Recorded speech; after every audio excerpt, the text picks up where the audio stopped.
there, before we get started, if you will hold up what you plan on working on tonight. It doesn't have to be one of the coloring sheets, but we would love it if you do have the coloring sheets, hold up so we can all kind of see what we're all planning on. I know if you have a virtual background, sometimes it doesn't show. Samantha, I see you trying. I know you have a coloring sheet there. There it is. Yes. All right. Fantastic. So we'll, at the end of the event, we'll all check back in and kind of see where we're all at. So tonight's featured artist is Patty B. Driscoll. Patty B. Driscoll is an artist based here in Birmingham. Her work uses subtle techniques in investigating and expanding on the context of the feminine and feminist identity. The dialogue of her art explores this topic by alluding to or using history, iconography, and symbolism of women, challenging our own cultural and societal values or representations. Patty B. obtained her undergrad degree at Skidmore College in studio art and art history before earning an MFA from the California College of Arts. She has also studied at the Florence Academy of Art, the Studio Art Center International in Florence, and the Art Instituto in San Miguel Allende, Mexico. She has exhibited in galleries and museums across the U.S., including Alexandria Museum of Art, the Birmingham Museum of Art, the Mercer Museum, I'm not sure if I said that right, the Wiregrass Museum of Art, and the Tang Teaching Museum and Art Gallery of Skidmore College. We are so excited she's based here in Birmingham, and she's such an incredible person to have part of our community. So welcome, Patty B. I'm so excited to talk to you about all of this. So let's go ahead and get started. How did you get into art? Okay, well, thank you. Thank you, Christina. And thank you everyone for being here. I'm just so excited about the whole night. And I'm so excited to be a part of the a la carte show, which I hope we all get to see soon. So it looks like an amazing show. How did I start in art? My mother is an artist. She's on the call tonight. She was always an inspiration to me, painted throughout my whole childhood. And so that was always a very supportive environment that I would do it as well. And it's just something that came pretty easy to me. I didn't play sports. I was scared of balls and just always did art. So I took my first lesson when I was 8 from Jane Shea in Forest Park. And I think she is still an active artist in Santa Fe right now. And this picture is of, I think I'm about 16 or 17 with Ann Aerosmith. I was very lucky to have the opportunity to study with Anne as a teenager, which was just an incredible experience downtown at the 21st Street Studios, which all that time was owned by Sarah Gardner Armstrong, who's now a very close friend of mine. She was in New York all during this time working. And meanwhile, we were making art in the space. And this is also where Ground Floor Contemporary is, which is the collective gallery that I belong to. And that is just a giant painting that Anne let me do. And I think it's lyrics to a Velvet Underground song. She just let us do whatever we wanted.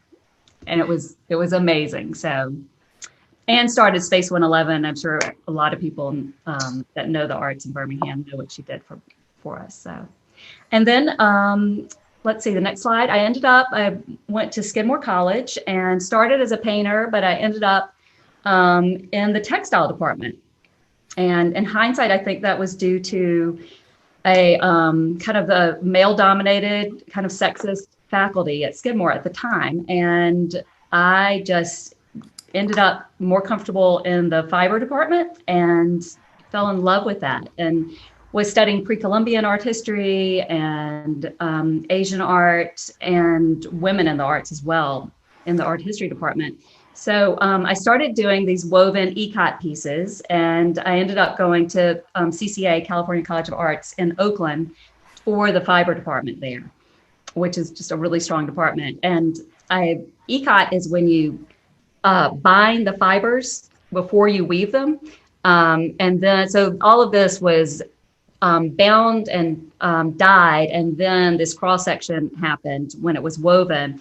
And I was really basically trying to paint with weaving. These were referencing color field paintings. I was influenced by Rothko and Frankenthaler, and kind of focusing on the idea of saturating the fiber. and creating a painting that whole way. And anyway, we can go to the next slide. This is this is my thesis work that were these giant woven two pieces. The next slide will show the two together. A lot of influences going on here. Lenore Tawney, who is a fiber artist. I discovered her during my MFA program. And that led me to Agnes Martin, who is one of my heroines, and her philosophies. This piece was also part of the thesis show, and going back and forth. So a little switch happened here that I really just started burning out in my graduate program. And I started making cakes and taking them to parties and started experimenting with sugar. So, we can go back to the one before. Just to explain that's an entire cast sugar sculpture. Oh so gosh. I was referencing the idea of kind of the white cube of the gallery and this minimalist, like abstract geometric minimalist work, and playing with kind of the hierarchies of art with craft, textile, higher art, and confection. And this was just, I don't know what possessed me to do it, but I learned how to cast sugar and bring it up to, a candy level and pour it into a mold. And this piece crystallized throughout the week and went opaque. That's amazing. Okay, go ahead, Christina. That's just amazing. And that's also a really interesting kind of, instead of going to just switching from like a textile to a sculpture, you went a whole other step further and went to something that theoretically could be eaten. Yeah, as well. Yeah, I love the whole ephemeral quality of working with sugar. And at that time, I think part of it was just my frustration. Going through an MFA program is intense, and I just was kind of hitting a wall with it. So I just went for something that was completely different. That's pretty awesome. And so you left college and grad school and came back to Birmingham? Yes. So got married to Dave, and very quickly, surprisingly, had a baby. And from right before, when I was in San Francisco and Berkeley, I had done the graduate work with the sugar and then started making cakes. And really, it wasn't so much that I was interested in baking, but I think I was mostly interested in sculpting with sugar. So this shows, this was a project for Southern Accents magazine. And they wanted me to collaborate to do a china pattern out of sugar. So this is based on the Duke of Gloucester china. And anyway, I was loving this. And this is what I basically did with my child on my hip, and, just kind of making it work in my own way with a toddler at the time. This is another cake that,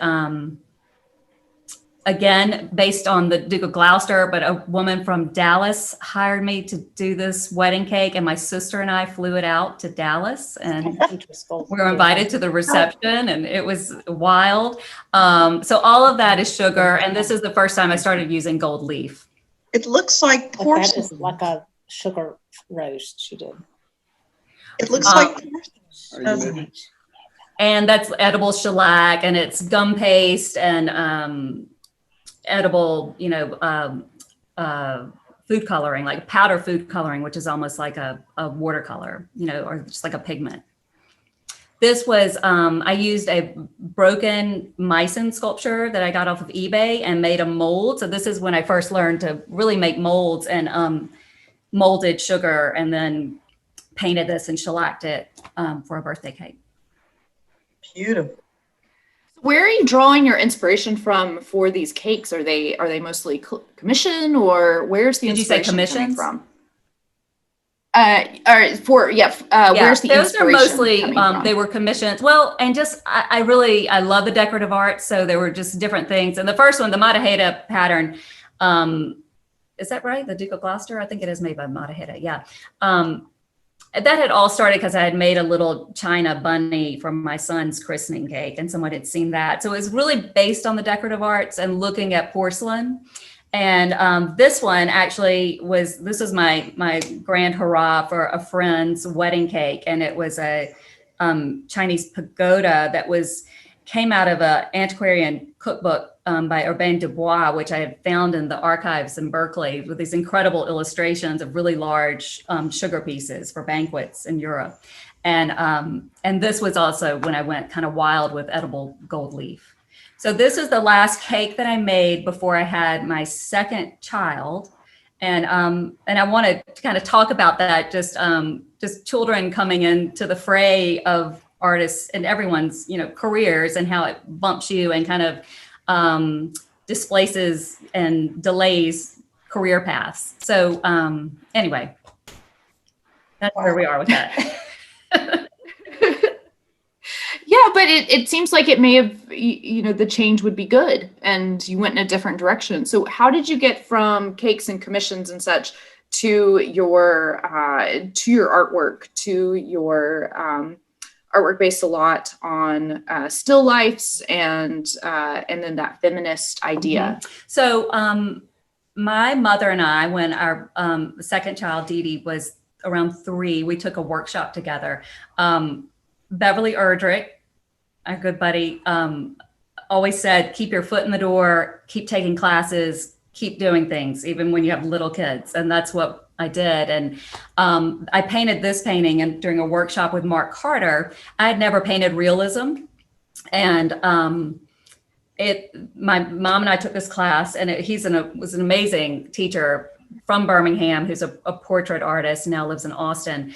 But this was my first painting, and I really wanted to just kind of ramp up academic skills in painting and just challenge myself in my 30s to see at this point if I could really, really do realism and get the technical skills. So for about the next 10 years, I really became enthralled with still life painting. This shows how I would do the setup. I would use controlled light, 5,000 Kelvin bulbs to replicate daylight and control like a kind of chiaroscuro light coming in. And all the flowers were from our garden. My husband's an amazing gardener. So this painting actually took 7 years to finish because the roses would open up and, then I'd have to go take care of kids or something. I'd have to keep on doing it. It was very tricky because at that point I was painting from life. And we moved, we planted a new rose garden. So I literally finished it after we moved to a different house and grew the same rose again. That's amazing. And the dedication to keep with that's pretty awesome. So these were just, I was lucky enough to do a couple of trips to Maastricht, to the Fine Arts Fair, European Fine Arts Fair with the museum with Janina Grody. And I really just fell for the Dutch paintings and just continued to experiment with these different compositions, kind of just on my own. And for all of them, you would stage them in order to paint them, or were you painting like one picture here, one picture there, or is it just mostly finding everything, staging it, and then painting? Staging it and then living with it in this little weird box until I finished that actual painting. Yeah. And at this point, these were all done from life. I later moved on to photographing my still lifes and then working from the photographs because it freed me. And I was just such a purist at the beginning, and I just felt like it was wrong to use the photograph. But at a certain point, I would watch, blooms kind of just dwindle in front of me. So it saved me. So now I've really worked on really getting my photography down so the photo almost looks like a painting to start with. So it helps me when I go and paint from the photos.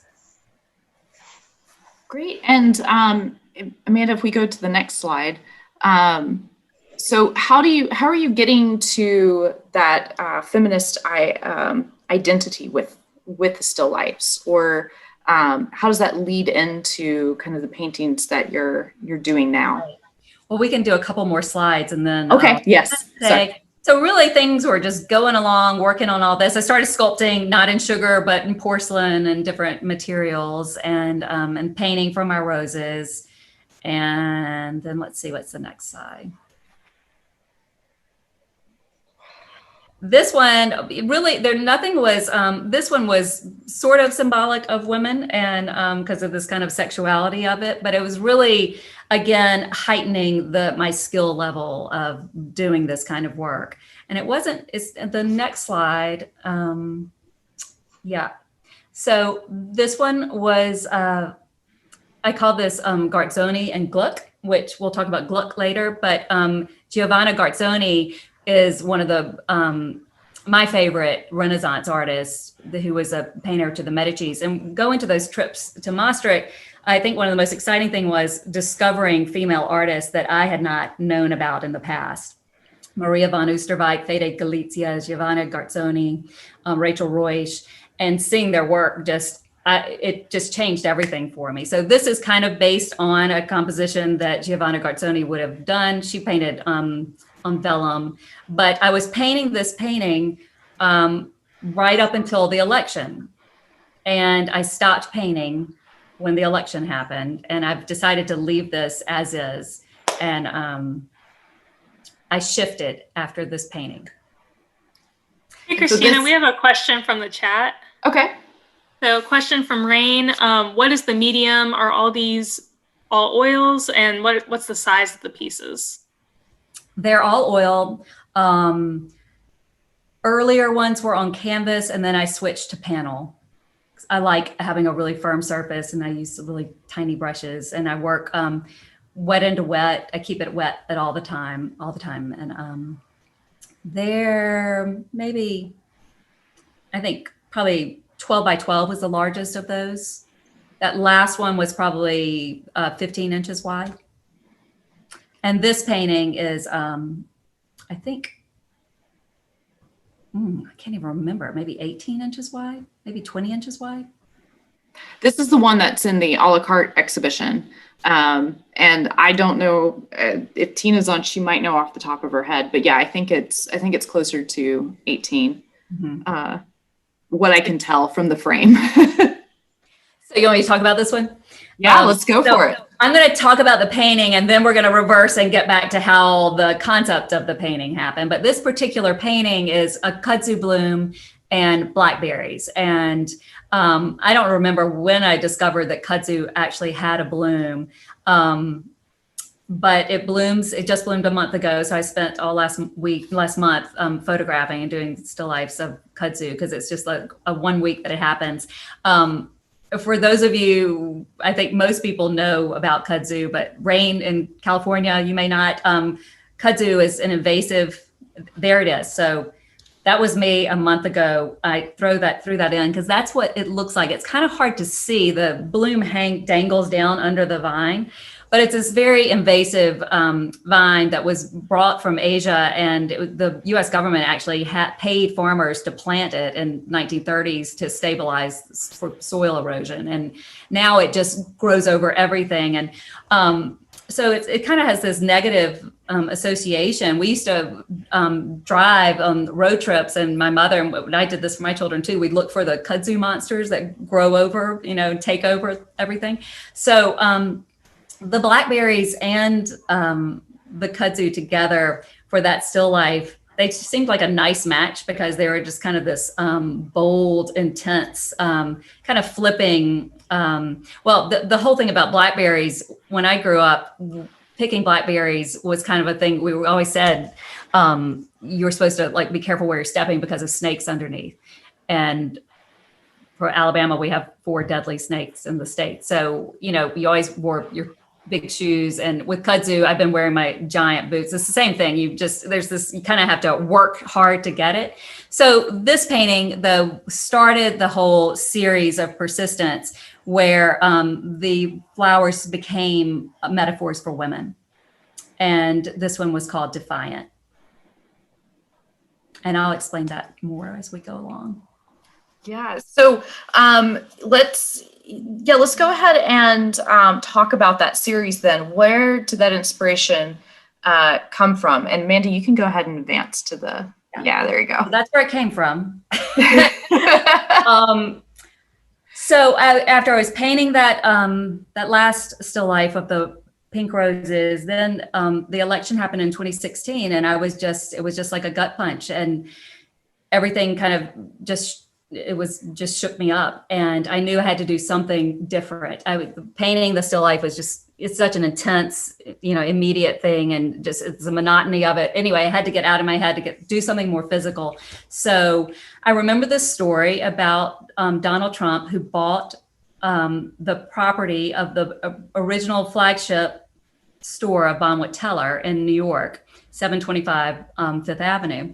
So he bought the property, and there were these deco relief sculptures in the next slide that the Metropolitan Museum had asked for because he was planning to tear it down. He promised the sculptures to be saved, and then he went back on his word and had them jackhammered in the middle of the night to save money. So I thought about this whole idea at that moment and thought, this is going to be just something, we've got to watch out for this and hold our leaders accountable.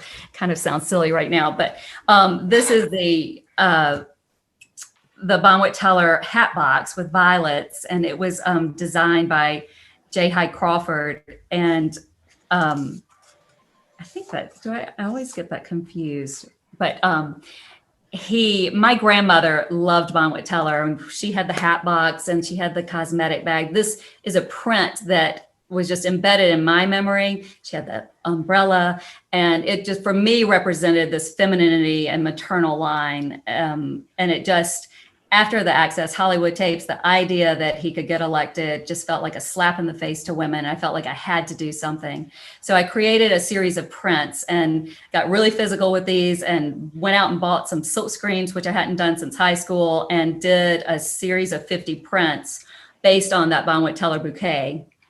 And I went public with my politics, which I had not done before, and just decided to put it out there to start conversation in Birmingham. Anyway, I sold all of those prints and in a couple of weeks, and I donated all those funds to the SPLC, which just felt good. It felt cathartic. And then I vowed that the next thing I would paint purple flowers for the next 4 years. So that's where this one started. And this led into Persistence, which is the show that we're about to talk about. That's the catalog for the show. And then the next slide shows Canary Gallery. Libby Pantazis is on this call, and she is the owner of Canary. We met and hit it off quickly, and over a year or so came up with this idea, and she was amazing to let me do this in her beautiful gallery. And I did a series of paintings that represented women, and the titles were all words that I had watched. My daughter and I kept a list of adjectives that had been used, derogatory words that describe women, powerful women, strong women during the Trump era. And so I paired all of the still lifes with these titles. And this one's called Persistent, and that's a kudzu bloom. That's Elizabeth Warren inspired. And this is Hysterical. Again, kudzu. And this was actually named, that one was named Hysterical, was for Kamala Harris, as she was described as hysterical by a conservative commentator when she was interviewing Jeff Sessions. Aggressive, that's another kudzu vine. Shrill. Opinionated. And some of these were used with multiple people, so it's not after just one person, I'm sure. Oh, yeah. And, I talked to good friends. It's friends that are on this call, doctors and lawyers and architects, just things that they had been called, and, just things that are used to subordinate women. And so, yeah, lots of friends helped me with these words. This shows kind of the size of the paintings when I was varnishing them. And I use Geneva paints, which are from Mark Carter. They're just super slow drying paints. There's just really 5. It's just a 5 basic palette. And then I use, those actually are bigger brushes than I use. I've used smaller brushes than that. And Hey, Christina, we have a question from the chat. Okay, yeah, go for it. This is from Catherine Cobbs. She says, Patty B, how can you bear to let your paintings go, or do you, when you've invested years creating them? Hi, Catherine. I know it's hard and I miss them. Luckily, I know several people that own them, so I can go back. It is hard, but I had to, I really felt a drive to do this body of work and put it out there. I wanted this show, working with Libby, and I wanted this show to happen in downtown Birmingham because I wanted conversation to be happening here in Alabama. So this is an image of the frames that I use, which are based on the Gluck frame. Christina, you've been asking about this. Yes. It is from an artist, Hannah Gluck, who's a 20th century British artist who is a fascinating person that everybody should look up. Her work is amazing. She designed this frame and I just fell for it. And the whole idea was that the art, we painted the frames the same color as the gallery. So it feels like the art is coming out of the walls. And I love this because it was, kind of based in the 1930s. It felt like Bonwit Teller, it's kind of deco thing, and went on to kind of set up the whole gallery space to feel like this kind of deco department store. We ran vinyl. The titles went around the windows with all the titles, hoping that it would kind of help the public see and kind of generate energy around the show. And so those frames then pay homage to the initial idea from what happened to the decos that were on Trump Tower then. Yeah, exactly. And also Hannah Gluck is she's just a really powerful woman herself. She was just a really progressive thinker as far as gender issues. And she also advocated for the British health control of oil paints in the 50s. So it's kind of a nod to her as well. That's great. So I know that this one, this evolved beyond the frame essentially, and into another project. So do you want to tell us a little bit more about that? Well, this was part of the show, which we'll see in the next a couple more slides. But this one, so going back to the original print that I did, the 725 Fifth Avenue, I decided to start manipulating. I scaled down the print and then I manipulated the stems and started incorporating these different words into the stem. So it was kind of this embedded code in the material. And I had this printed into fabric where I covered hat boxes for the show and also made scarves that I sold. So that shows the hat boxes. And I made like a whole tower of hat boxes that stayed in the corner of the gallery. So if you look in the deep end, you can see the hat box tower and then also the stack of scarves out there. So that was the start of the Bossy scarf. And that was just kind of a surprise hit. I didn't know really that was going to happen, but it's been a great thing. And it's a lot of women have bought those. And then this happened. So we're kind of skipping around. I did a lot of work in the year between that, but I happened to find out a good friend had another friend who was working on the Biden campaign in San Francisco. So who tipped us off on March the 2nd, I think, that Jill Biden was coming to Birmingham. And she was speaking at the Wine Loft. And so we went to lunch and then went and heard Dr. Biden speak. And it was a great event. And Doug Jones was there and Randall Woodfin. And I had just decided to take her a gift, like a welcome to Birmingham gift. So I grabbed a scarf in a box and had written her a letter. I didn't get a chance to meet her because it was really crowded. And I didn't want to just be one more just getting in the line because she had things to do. So I handed it to the side. I handed it to her campaign person. And then I thought that was it. And then the next night I had gone to sleep and my friend Margaret called me and said, Jill Biden's wearing your scarf on Super Tuesday. So that was fun and exciting. And that scarf now on Etsy is called the Bossy Scarf / Super Tuesday scarf. Right. Exactly. So right when all that was happening is basically the onset of the pandemic. And I had ordered some even smaller scale down fabric because I was going to make pocket squares for men and had all this fabric. I was like, that's not going to happen. I've got to make masks. So I went and bought a sewing machine, hadn't sewed since I was a teenager, and started making masks like a lot of people. And that's where the nasty mask occurred. And the nasty mask has now raised $10,000 that's been donated to the community food bank and Beeham Cares. And I'm just, it's wild. I am fascinated with the mask now as a kind of this wild icon that just, who knew that a piece of fabric could be so dividing and just controversial. And these are currently sold out, but tomorrow I have just gotten 50 more.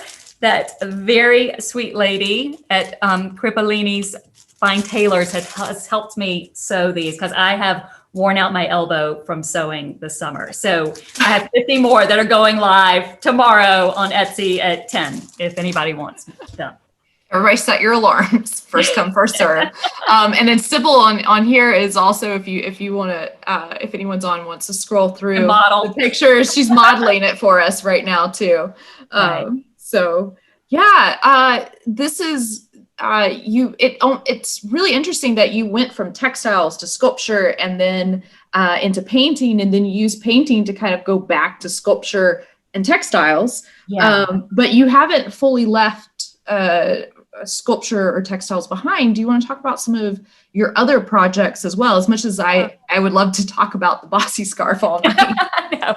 And I've got to just say, one of the coolest things about the bossy scarf and the nasty mask has been the interaction with people while being in the shutdown. And just, I've gotten letters and messages, and it's just been such a cool thing just to have this kind of relationship with mostly women, some men, but it's been it's made the pandemic a positive thing for me in that way. So I didn't get bored. So I'm 51 years old, and it's pretty cool to look back and start tying together what all your different mediums meant to each other and how they resurface and how they inform each other.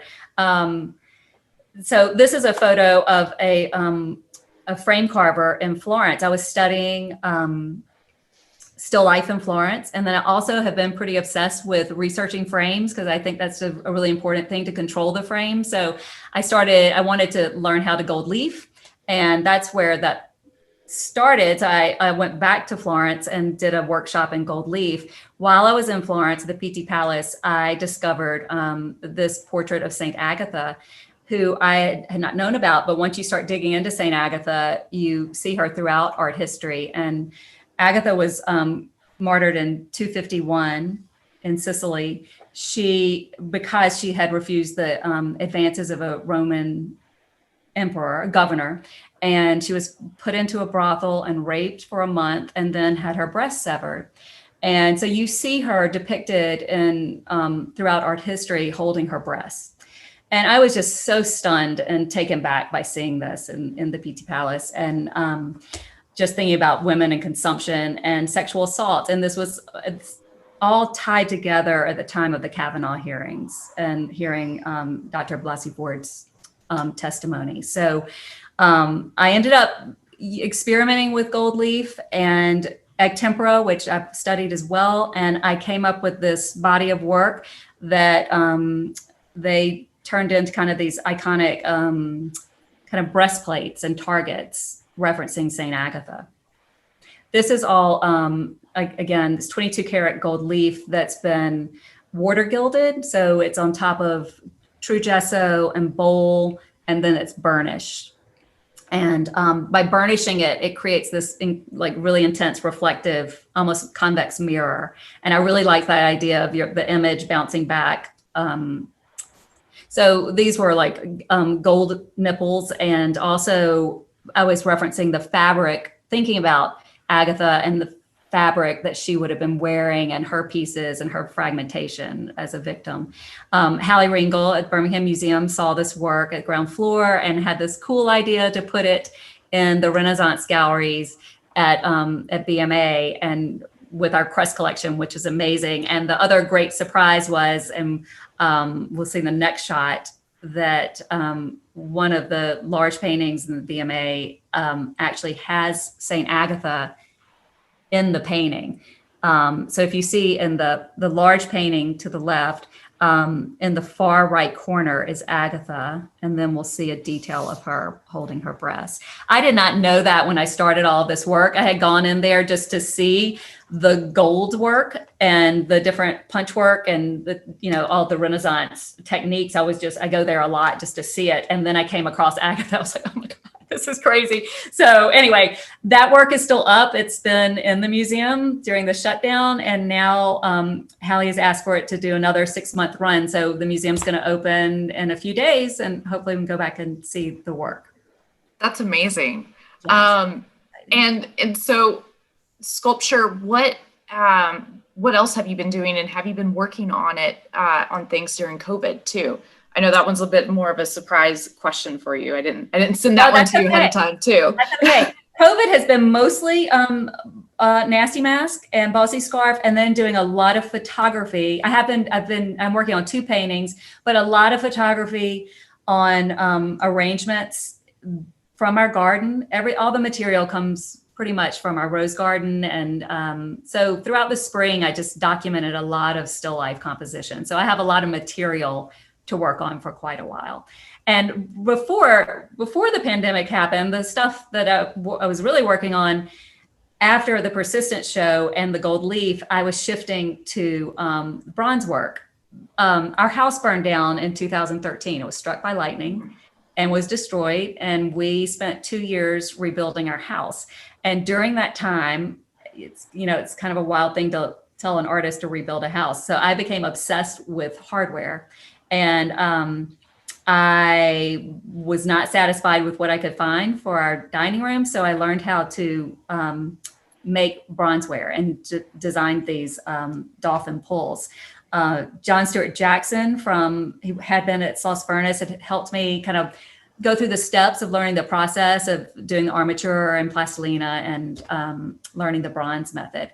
I went to Penland to kind of figure it out a little bit more from A to Z, kind of learn the whole foundry process. And that was an awesome experience. And so from here, that shows it coming out.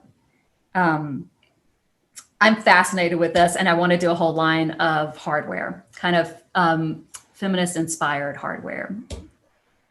What I really like, Patty B, is you took, I can't remember whose advice it was, to heart, to just keep going back and taking lessons. So everything you do, you're not going out and commissioning someone else to do it. You are going and not just learning, you're going in depth learning in how to do it. Which is incredibly motivating and inspiring. First off, I'm kind of a control freak, but that's okay. That's okay. And I like making. I'm a maker. I want to know the whole story. And this is a crawfish that came from New Orleans from a night out with my son and husband and a bunch of his buddies, and brought some crawfish home to Birmingham. And that was a stinky project, but it was interesting going back to molding. And, but this was in brass, and John Stewart and friends helped me. So the plan is to do the series in brass, and because I love the color of brass actually more than bronze. And I'm hoping to do a whole series of door knockers, because I think that's fascinating. And the whole idea of marking your residence with some kind of icon that represents your identity. And so do you have people in mind when you're making these different door knockers, or like, do you're like, oh, I'm really hoping this person's going to purchase this one, or? Oh no, they're all just my own. That's the problem. I mean, I don't know when the market for this will happen anytime soon, but I want to get them on my house first, and then I'll have the molds and we'll just see what happens. So this is going to go on our front door soon. So,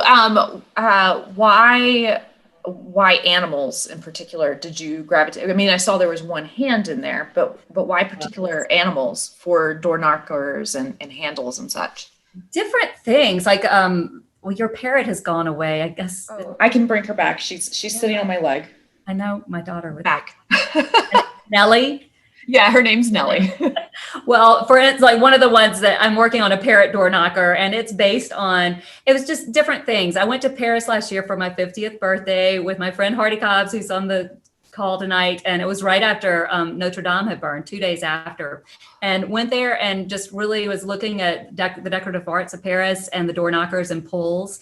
And the parrot inspiration actually came from the Decorative Arts Museum, the Jean Lanvin room that's been recreated. There's some deco parrots in there. And I'm really interested in her relationship with her daughter, Marguerite, which was her icon for her fashion business. And I just think it's a really sweet feminine story of the mother and daughter. And so that parrot's going to be called Marguerite. Oh, awesome. But they all have different stories. I have no plan of where they're going or why I'm doing it, but I'm excited about it. But it's interesting because you started off with something that was very feminine with the textiles, and then you started exploring that, still life has this feminine quality to it and everything. But for me, it seems like it was almost a natural progression from that into your persistent series, into the scarves. And even though it's all like decorative arts, women, as you said, are not well known in art, but they were still there. And then they were still helping kind of art go along and everything. So in essence, art has that story of persistence throughout as definitely. Well. That seems like it's kind of woven throughout all of your works, whether where it was either subconsciously or consciously done within. Well, your work. I didn't even mention that the one of my things about still life too, that I love that it is kind of the underdog as far as the genres of painting, and it was the form of painting that women were basically allowed to do. Mm-hmm. And so I think I like working with the underdog and kind of challenging the things that a still life would seem like a fussy thing. I really want to make kind of a fierce, bold still life, and that's where I want to go with it now. And I will say your talent is just amazing. I've used Defiant, which is in our gallery for a la carte exhibition, on some of our tours thus far. And my students are always floored. I mean, because we're having to do a virtual tour. And so we pull the camera back at first and they're like, no way, that's a photograph. That's a photograph. And they'll actually start arguing with me about it. And we get up really close and still it's like, no, it is a painting, I promise. Yeah. But it really, it does. It looks like a photograph. And so your attention to detail and all that time spent on it. I like my St. Nellie approves. Oh, minutia is definitely a theme that continues throughout all my work, that I like detail. So we all very much appreciate it. I wanted to make sure I saved some time, just barely. Are there any other questions? Amazing, just amazing. Thank you. Oh, hey, Molly. Thank you. Hi. Oh, it's good to see you again. You too. Thanks for being here. Oh, my pleasure. I wear my bossy mask all the time. Oh, good. It's a statement. Awesome. Well, I really wanted to know your process when you do your beautiful floral still lifes. You start with the background first. Is that correct? I did not used to do that. But that very first image shows the backgrounds without the, I started doing that about 2 years ago, because what would happen is I would do the background and then screw up all the detail that I had worked on. And so it does make sense. If you want kind of an atmospheric background, do that first. But now I've gotten really intrigued with this just kind of negative empty space that I didn't fill in. And I think that's something I'm starting to play with the next still lifes that I do. So, okay. Rain has a question in the chat. Are your kids also artists? They're both very talented. They've got it, but they're not studying it. I'm doing a paint by numbers right now, Mom. Oh. She enjoys relaxing with it. Look, she got her friends involved too. Oh, that's great. Thanks, Dee. Hi, guys. Awesome. Well, are there any other questions? I want to make sure I don't cut it short. Let's start with the flowers first. Start with the flowers first, absolutely. Well, great. Thank you so much, Patty B. And before we all get off, if we can share kind of what we worked on during, I obviously did not get very far, because I was really enjoying talking. But let's hold up what we were working on, and we'll be sure to get a screenshot for everyone that was working on their artwork. Oh, this whether it was the paint by numbers or something else. It's great. I couldn't download Love it. it. Oh, and I see a few more masks are in here. So some of the masks Oh, good. have made an appearance again. Well, Patty B, Awesome. I kicked out my daughter from her room, from the Patty B. Driscoll room.